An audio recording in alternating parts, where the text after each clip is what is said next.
The time has come, my child. The return of the egg. The second coming.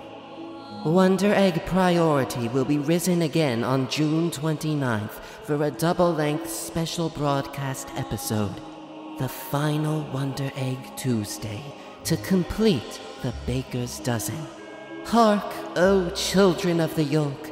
On this holy occasion, a prophet draws near with new revelations, the hidden secrets of the finale, as could only be foretold by a silly YouTube man. 1, 2, testing. Alright. Hey, Wonder Egg fans! Y'all want to hear what I think is gonna happen in the finale? Yeah, cool. Well, who wants to hear me unload every thought I've had about the series since my last video in February? Alright, well, I'm gonna do it anyway. Yes, despite my continued love for the series, my feelings towards Wonder Egg Priority have gotten pretty complicated. So today, I want to recap the whole thing. The good, the bad, the weird, and the many plot threads left hanging. And then, you know, we can get to those fun predictions on how this big, wonderful mess might get resolved. Be sure to come back and leave a comment when literally everything I say in this video gets proven wrong in a matter of hours. Okay, to start, a content warning and disclaimer. Our discussion of Wonder Egg will touch on some very heavy subject matter. That in itself may disturb you, and so might Wonder Egg's unsubtle way of dealing with it. If I don't properly address a concern you have with the series, it's okay to disagree, and I'm happy to hear your perspective down in the comments. Another disclaimer, a lot of the video is gonna look like this. Just my beautiful cartoon face, and a Steam game I bought for $3 just to have something going on in the background. I didn't really have a lot of time to edit this video. You could say my creative vision was compromised by unrealistic deadlines. Yeah, unfortunately, I won't get to talk much about Wonder Egg Priority's troubled production, but it is a very important discussion. So I've included some links in the description, and I'll try to offer some comments on it at the very end. Phew, okay. I'll just say it outright. Wonder Egg's premiere back in January was maybe the most exciting experience I've ever had watching seasonal anime. And looking back, the first 6 episodes of this series were some of the best television I've ever watched. And I know that's some high praise, but I tried to explain that excitement in my earlier video. Part of it was the surprise of going in totally blind. A lot of it was the phenomenal direction and production value because, wow. But above all, I was so invested in these characters. I immediately got attached to the main character, Ai. A naive and scatterbrained middle schooler, a repressed social butterfly who shackles herself with self-doubt, struggling to confront others or communicate, especially with her overburdened mother. It really reminded me of myself at her age, to be honest. And this is already getting too personal, but watching her journey, grieving for a loved one she wishes she knew better, that hit pretty close to home for me.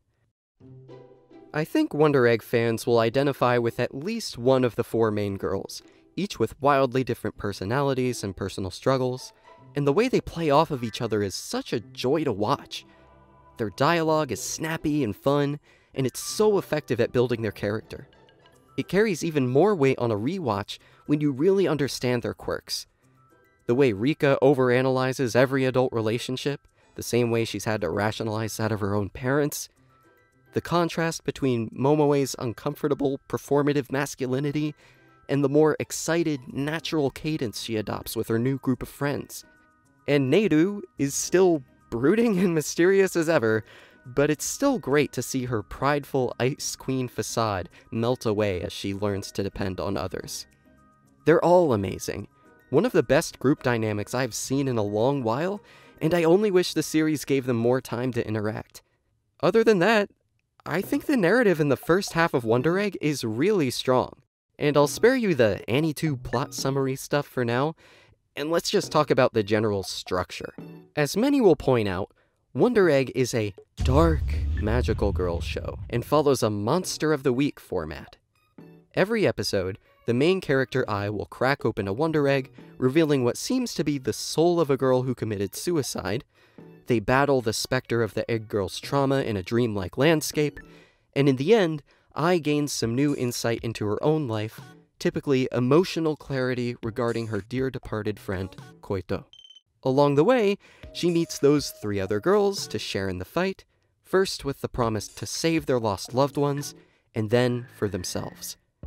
Now, I don't exactly like the term Monster of the Week, but it's related to some interesting concerns surrounding Wonder Egg. Obviously, the series wants to tackle some heavy subject matter, which requires depth and nuance if done right.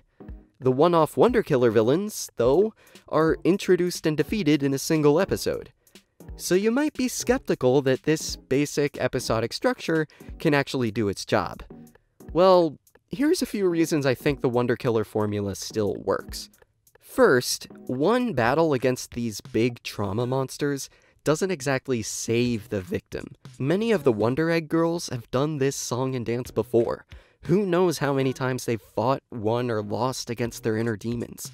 At the end, they simply disappear, not totally fulfilled. When we do see someone pass on, it's a way to show closure for their surviving loved one, after a much longer arc. Second, the heroine often can't defeat the monster on her own.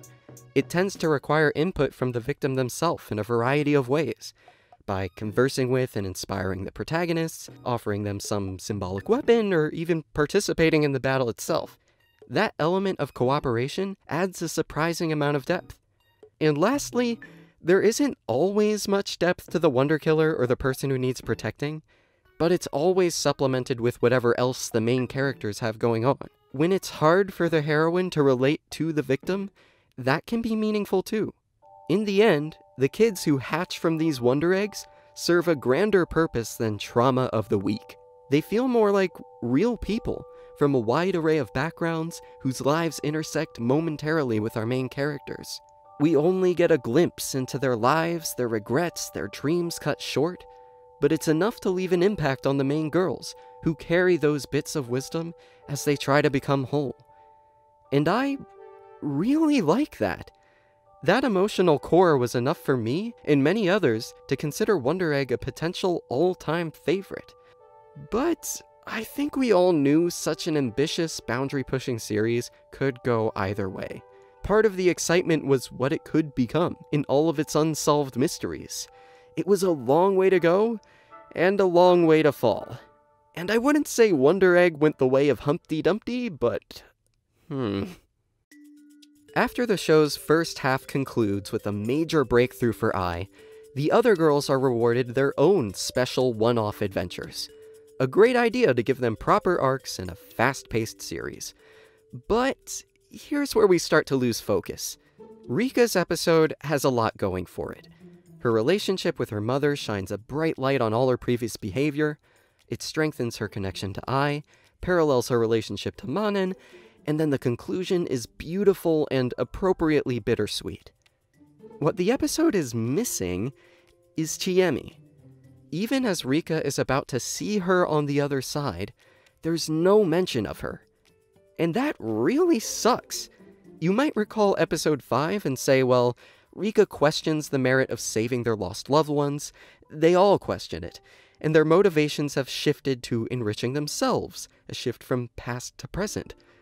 But here, it's just gone too far too fast. As we see in this episode, Rika's journey is far from over and far from painless.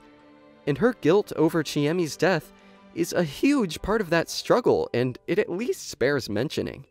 It's kind of a minor point, and I can forgive the omission because there's already so much going on this episode, but it does signal a shift for the series. We begin to stray too far from the human connections that got us here. Momoe's episode is actually more of what I was looking for. The focus is her identity, her desire to be with someone who sees her for who she is. And this dream seemed to die with Haruka, as much as Momoe didn't understand at the time. But Kaoru restores that dream. He opens the door for Momoe, showing her that her gender and who she loves are for her to decide. It ties back so well to her relationship with Haruka, and it's highly appropriate that after Momoe's self-discovery, Haruka can then pass on. But that wonderful story is offset by Neiru's episode, which does suffer from the issues I mentioned earlier, and so much more. Not only is her sister left unmentioned, but now Neiru has another friend who committed suicide. And I'll admit that Kotobuki is interesting. Her experiences on the edge of mortality and her difficult task left for Neiru raise some wild philosophical questions. And honestly, it wraps up pretty nicely in the conclusion. But overall, it's way too distracting. It further muddles Neiru's backstory and every other idea introduced in this episode. The temptation of death once felt like a core struggle of Neiru's character, now reduced to metaphysical sci-fi jargon. The Wonder Killer feels obligatory and nonsensical, and even the dialogue between the four girls feels kinda cheap and overblown. With episode 9, Wonder Egg starts to suffer from the classic dilemma of cramming too many ideas into its final arc. God, that sounds kind of familiar. I guess my hot take is that episode 9 wasn't a harbinger of doom for the series, but is actually a low point that makes the remaining episodes look better by comparison. But holy shit, is there a lot to dissect in those last couple episodes. Wonder Egg Priority gave me hope that this would never happen. At the start of episode 10, it looks like Akka and Ura-Akka will finally be forced to explain themselves, and then it just doesn't happen. Because honestly, who gives a shit about these eggheads? Not these girls, and not me. I realized a full backstory for our enigmatic villains was the last thing I wanted. I believed in Girls Talk Priority. But of course, a week later, we did get that backstory. A whole goddamn episode, and probably the most controversial in the series. To quote ANN reviewer Steve Jones, Episode 11 is about two male wives who manipulated and mansplained so hard they accidentally created the ultimate girl boss. And honestly, I can't top that explanation. My job is basically done. But, here's my attempt to add to the conversation. You know that other dark, magical girl show everyone talks about? No, not that one. Yeah. I'll try to be as vague as possible to avoid spoilers, but this really takes me back to a certain plot twist in Madoka Magica. In a later episode of Madoka, we get an absurd speech from Kyubey, one of the beings who control this really fucked up magical girl system. They explain why the system exists, and why they recruit teenage girls specifically. It's very shocking and brutally unsympathetic to the girls being exploited. And it's filled with sci-fi bullshit. The main point, of course, is that no rational explanation could possibly satisfy the characters who suffer under this system. Which is why the scene is about 2 minutes long. Gen Urobuchi smartly realized we don't need 20 minutes to tell this story. We don't need to sympathize with Kyubey. We don't need to see two Kyubeis in lab coats doing science things. We don't need to meet their wife and kids. We don't need a sob story with love and loss. Not from them. Madoka didn't need to tell that story. And neither did Wonder Egg Priority. You know, it's funny. Madoka actually had a full episode flashback at the exact same point in its run. But instead of the villains, it developed the main characters and became perhaps one of the most memorable anime episodes of all time. And like, wow, sure sounds nice. Look, it's not all bad. The Akka bros aren't exactly sympathetic in this flashback. To me, it's never been more obvious that they are the villains, even compared to the Frankenstein's monster they created. Their status as fallible, misogynistic science dudes is at least a bit compelling, and it explains much of their earlier behavior, the gender essentialist views they express in episode 4, for example. And lastly, I'll say, this show is not trying to be Madoka 2.0. The Wonder Egg system is shown repeatedly to make these girls and their relationships stronger. Until the intervention of Frill, the system does not serve to isolate and tear them apart, and we owe that in part to Ura-Akka and his development as a sympathetic character. So yeah, as much as people like me compare Wonder Egg to Madoka, it is telling a different kind of story, which is great. I just wish it was as effective and smartly constructed as its predecessor. God. Well, we got through it, okay? Now we can get to the fun part of... Nope. One more episode. Here we go! If you thought episode 11 was a lot, then... yeah. This time, Ai meets a version of herself from a parallel world. One in which Koito never existed, and it was she who succumbed to innocent sorrow. Now, a lot of people don't like this parallel world stuff, and I know, I get it. But is this quantum immortality bullshit really that out of line? Our main character falls asleep next to a magic egg and meets a dead person in episode 1. It's not that bad. Thematically speaking, it makes total sense for Ai to save her former self. Just like Momoe's final egg brings her relationship with Haruka full circle, Ai's final egg does the same with Koito. It's a fine premise. But anyway, we follow two versions of Ai in this episode. Our Ai, and the other Ai. The other Ai was similarly bullied and friendless, but without Koito she had no one to confide in but Sawaki-sensei. Her feelings for him deepened even more than the Ai we know, to the point where she confessed her love. But since Sawaki was actually in love with her mother, other Ai felt betrayed by the only ones she could trust, so she took her own life, carrying this hideous image of Sawaki with her into Wonder Egg Purgatory. That's the backstory. All of this is revealed rather obliquely by the Wonder Killer Sawaki, and it can be tricky to work out, but this episode gets even more confusing because our Ai and other Ai are subject to this bizarre psychological attack which blends their realities together, and after a while it's not even clear who's who. This sequence is super dense. So here's my attempt to parse it for you guys. Our Ai is lifted from the school swimming pool by Koito. Her hair clip and full school uniform assure us that this is not a continuation of the memory we saw earlier. This is a totally new vision, which symbolizes how Koito's friendship saved our Ai from the fate of her alternate self.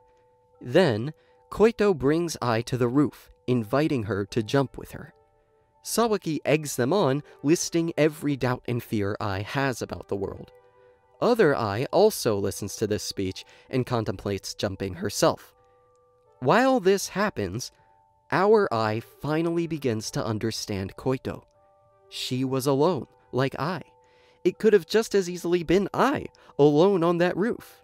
Despite having a loving mother to confide in, other Ai had shut herself away, and maybe Koito had done the same, despite having a friend like Ai to confide in. Even with all the unknowns, Ai can finally put herself in the shoes of her lost friend, and she actually smiles.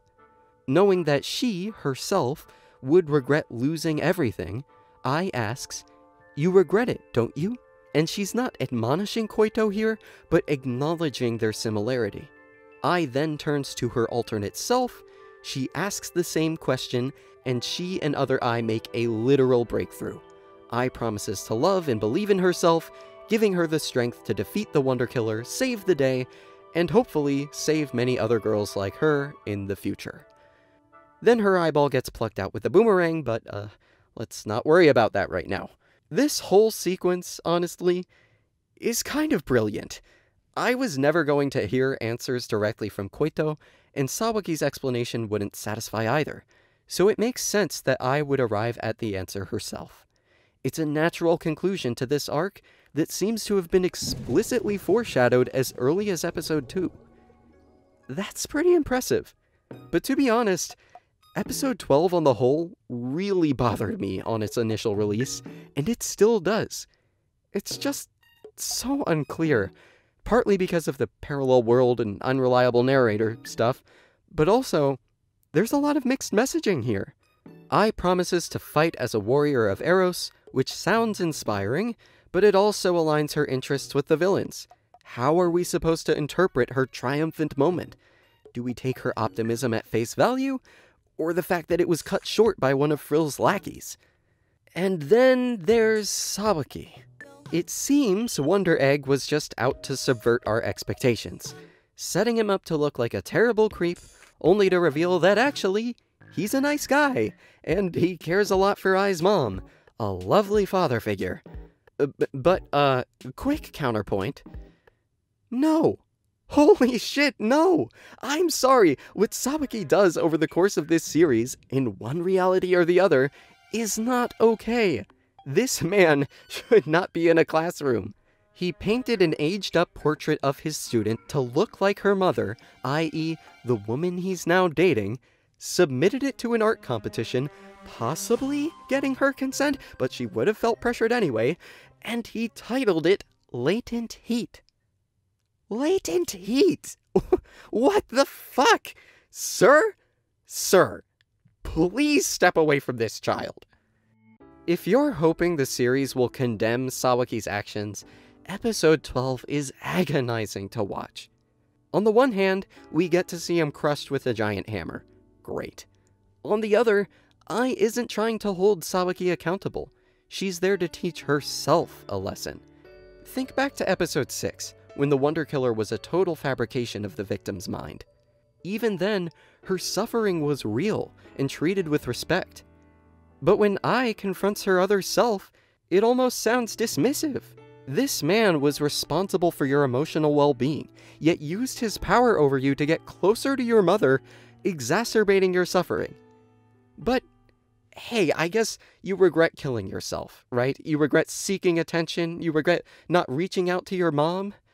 Jeez, I really wish Ai didn't spend so much time blaming herself and ignoring how much harm Sawaki could have caused. That's a huge blemish on what could have been a fantastic conclusion to her arc. Wonder Egg's moral ambiguity when it comes to Sawaki or the Aka Bros can be interesting, but it takes up so much time and only pulls us further away from Wonder Egg's beating, four-chambered heart. These girls. The show is at its strongest when these girls are front and center. So I can only hope that's where the focus will be in the finale. Oh, shit, the finale! No, I didn't forget. Right. What can we expect to see in the finale? I haven't kept up with the latest theories or whatever, but from what I can gather, Aka and Ura-Aka are planning to bring their daughter Himari back from the dead, using some parallel worlds voodoo ritual kind of nonsense. Maybe the final Wonder Egg Neiru opens will have Himari in it, and then some weird trippy bullshit will happen, and I don't know. I think we can expect to see a bit more about Neiru's scar and her past. Somehow it'll get squeezed in there. Much of the finale will be spent in a dream world of Frill's creation, and the grand reveal will be that Himari actually found Frill back then and befriended her, giving Frill the attention she never received from her parents. It turns out Frill did not cause Himari's suicide, nor that of any other girl. But after losing everything, she'll do anything to enact revenge on her creators, even if it means making our main characters suffer. Somehow, all four of the main girls will be drawn into this final encounter, and with their combined wisdom and friendship and love and all that stuff, they save Frill, reminding her of the friendship she lost, which basically erases her angry cyber ghost thing from existence. The Wonder Egg system will also be destroyed in the process, and Aka will go insane, try to murder the girls or something, but Ura-Aka will sacrifice himself to stop him, in a redemption through death sort of deal. And then everything will turn out hunky-dory. We'll get a nice montage with the ending theme playing on top. We see the girls going shopping and getting ice cream and just nice, normal stuff. No more trauma monsters, just good vibes. And for the final scene, I predict we'll see Ai making a new friend at school, putting a smile on the face of some lonely student like her, paying forward the kindness she received from Koito. Fade to white, the end. My thoughts on Wonder Egg Priority, as evidenced by this extremely long-winded discussion video, are complicated. It hasn't quite lived up to my expectations, and I know I'm not alone. And like every episode to date, the upcoming finale is a total wildcard. My complicated feelings won't be the same this time next week, that's for sure. But no matter what happens, This series is going to hold a special place in my heart. It's a wild and ambitious work, living up to the full potential of the medium of animation. No matter how you feel about the show, there's no denying the immense talent behind this project. Like I mentioned at the beginning of this video, Wonder Egg had a very troubled production right up to the finish line.